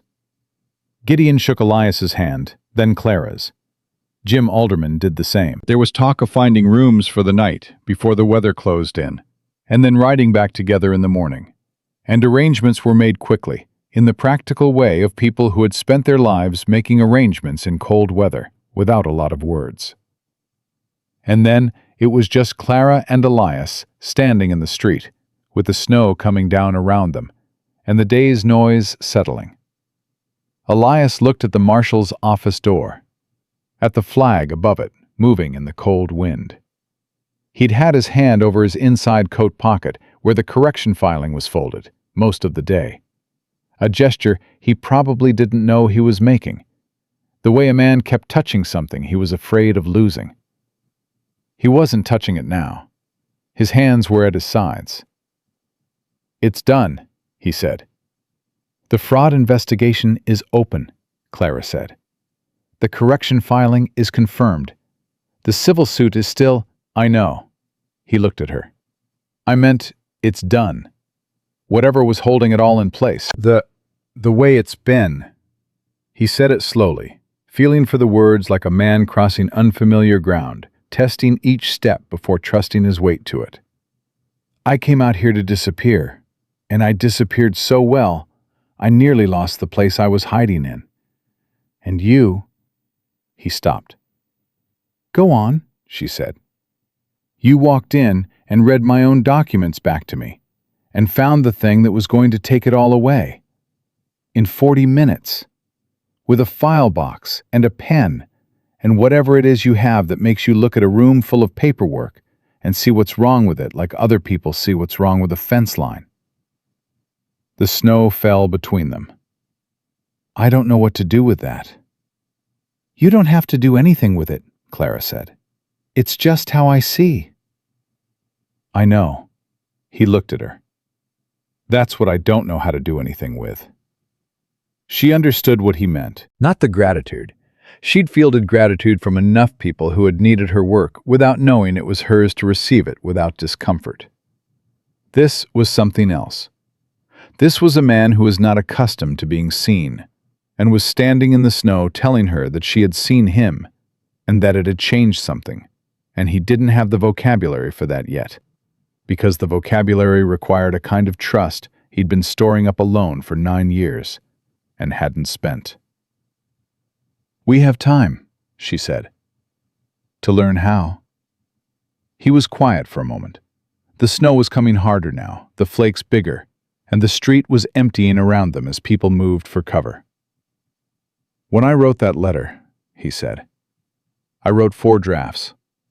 First 3 were, I was trying to say the right things. Describe the property, describe the arrangement, give her enough information to make an informed decision." He looked somewhere past her shoulder. "The 4th draft, I just wrote what was true. No property description, no arrangement language, just what was true." He looked back. "I almost didn't send it." "I know," Clara said. "I could tell it was the 4th draft." He stared at her. "How?" "Because it was the only one in that stack of agency letters that didn't sound like a man selling something." She held his gaze. "That's why I came." The snow was settling on his hat brim and on her shoulders, and the street was nearly empty. Somewhere behind them, Gideon was calling out something about a boarding house on the next block, and Dorothy's voice answered him, and the ordinary sounds of people sorting out a cold evening moved around them like water around 2 stones. Elias reached out and took her hand. Not dramatically, not with declaration. He just took it, the way a man picked up something he intended to keep, and held it. Clara let him. They found the boarding house. Ruth and Gideon's son-in-law, Thomas, had sent word ahead somehow. Word traveled in this territory the way it always traveled in small communities, faster than horses and ahead of the weather. And the woman who ran the boarding house had 3 rooms ready and a meal on, and looked at Clara with a particular expression of a woman who had heard a story third hand and was revising it now that she was seeing the source. They ate together, the 5 of them, at a long table, and the conversation moved from the day's proceedings to Garfield County politics, to Dorothy's account of the first land dispute she'd testified in, which involved a surveyor's error and a mule that had eaten the original boundary stakes, and which was considerably funnier in retrospect than it had been at the time. Jim Alderman told a story about a water rights negotiation that had ended with both parties being arrested and then released with a handshake. Gideon said very little and laughed at the right moments, which was how he always was, and it occurred to Clara that she knew that already. Knew it already, after 2 days. After supper, Gideon pulled her aside. He said, "I sent word to my man in Billings this afternoon, about Devereaux. He'll have the request by end of next week." "Thank you," Clara said. "Elias should have asked for help a long time ago." He said it without accusation, just observation. "He's not good at asking." "I know." "You are," Gideon said. "Good at asking. Good at knowing when to ask, and who to ask, and how to frame the question so people want to answer it." He looked at her for a moment. "That's rarer than reading contracts." She went upstairs. The room was small and warm and had a window that looked out onto the snow-covered street. She sat on the edge of the bed and opened the file box and went through everything one more time.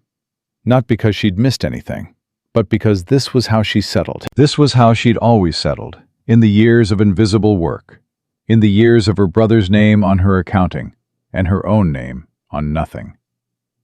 She would sit after the work was done and go through it once more and confirm that it was real, and that it held, and that it was hers, even when no one else could see that.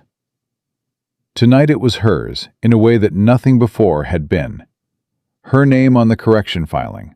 Her name on the marriage registry in Thomas Hale's clear handwriting. Her name in Calhoun's records as the party who'd brought the fraud documentation to his office. Clara Callaway, Garfield County, Wyoming Territory. She closed the file box and sat with her hands flat on top of it and let the shaking that had been waiting all day finally come. It came quietly, the way it always did with her. Not tears, just her hands trembling for 30 seconds, and then stopping. She pressed them down until they stilled. Then she went to the window and looked out at the snow. Elias was standing in the street below. She hadn't heard him go out. He was standing with his face turned up slightly, not quite looking at the sky, not quite looking at anything. Just standing in the snow the way a man stood when he needed to feel the cold and the open air and the fact of being somewhere real after a long time spent inside something closed. He looked up, saw her in the window. He didn't wave or gesture. He just looked at her, the way he'd looked at her across that kitchen table on the first night, with the lamp between them and the documents spread out and the whole long fight still ahead. The way he'd looked at her since the beginning, like a man who had gotten used to not being seen and was still getting used to the fact that this had changed. She put her hand flat against the cold glass. He nodded once. Then he went back inside. In the morning, the snow had stopped, and the sky was clear and pale, and the road back to Garfield County lay open and cold in the early light. They rode out together, 5 of them, and the canyon country rose up to meet them as the day warmed, and the walls of Elias's canyon appeared in the mid-afternoon with the creek running loud beneath the ice, and the house sitting solid against the canyon wall, smoke already rising from the chimney, because Elias had banked the fire before they'd left 2 mornings ago, and it had kept. They stood the horses in the clearing. Gideon and Dorothy and Jim said their goodbyes quickly, in the practical way of people who had work waiting and didn't need ceremony to mark what had happened. Gideon said he'd send word when he heard from Billings. Dorothy said she'd be available to testify again when the civil suit came to hearing, and that Clara should send for her the moment she had a date. Jim shook Elias's hand and said nothing else, because nothing else was needed. Then it was quiet, and it was just the 2 of them, and the horses, and the house, and the canyon. Elias took the horses to the barn. Clara went inside and put the file box on the desk in the room that held his books. And she stood for a moment in the middle of those 3 walls of volumes, all that organized knowledge, all that patient accumulation against the long years of solitude. And she put her hand on the spine, the way she had the first night. Flint's principles, cracked leather, pencil notes in the margin in his careful handwriting.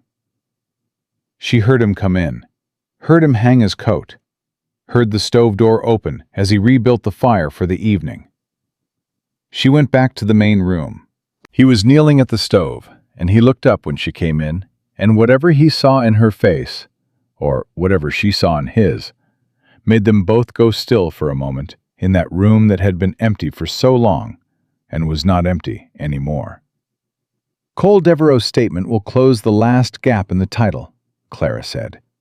Once Gideon's man reaches him, and we have the notarized release, the claim is clean from year 1. She crossed to the table and sat. The civil suit will take 60 to 90 days to come to hearing. Calhoun's fraud investigation will put pressure on Prescott's attorneys throughout that period. They'll settle before it reaches a judge. Elias closed the stove door. You're sure? I'm sure. A man who built his operation on the assumption that his targets had no one to fight for them doesn't have the infrastructure for a prolonged fight when that assumption turns out to be wrong. She looked at him. He'll withdraw the civil suit and move to a different county. That's what this type of operation does. They don't fight. They relocate. He sat across from her, the lamp between them, the same as the first night. And when they relocate, he said slowly, they do the same thing to someone else. Yes. Is there anything we can do about that? Clara looked at him, at the man who had spent 15 years accumulating knowledge in a canyon in Wyoming because the work required it, and then kept accumulating it past any practical necessity because the habit of learning was the one thing he hadn't been able to put down, even when he'd put everything else down. Calhoun's investigation covers the pattern across 3 counties. If Jim Alderman's case and yours both go into the federal record with the same company name behind them, the marshal's office has grounds to look at the company's operations territory-wide. She paused.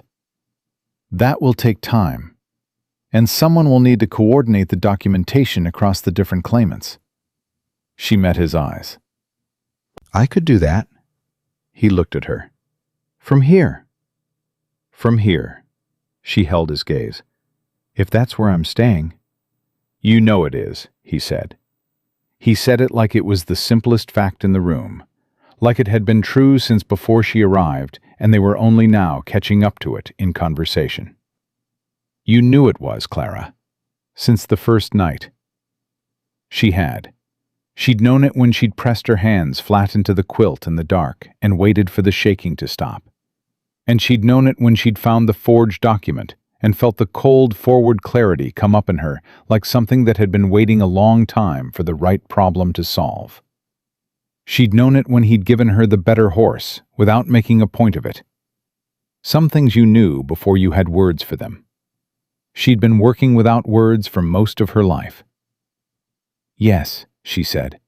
I knew. Outside the canyon held the last of the day's light in the long western way of winter afternoons, the sky going from pale blue to copper to the first edge of dark. The creek moved under its skin of ice, and the pines stood still on their impossible angles, and the fire in the stove settled into its even burn. Elias reached across the table, not for the documents, not for the lamp. He put his hand over hers where it rested on the table, and his hand was scarred and calloused and warm. And he didn't say anything, because there was nothing left that required saying. Clara turned her hand over and held his. She had come to Wyoming with $4 and a carpet bag, and a name that no one in St. Louis had ever once put on anything she built. She had walked through 8 inches of snow toward a house that had frightened away 4 women and a man who had learned to live without expecting anything to stay. Her name was on the deed now. Her name was in Calhoun's federal record. Her name was in the marriage registry in Thomas Hale's clear hand. And for the first time in 6 years, everything she had built was entirely, irrevocably, and permanently her own.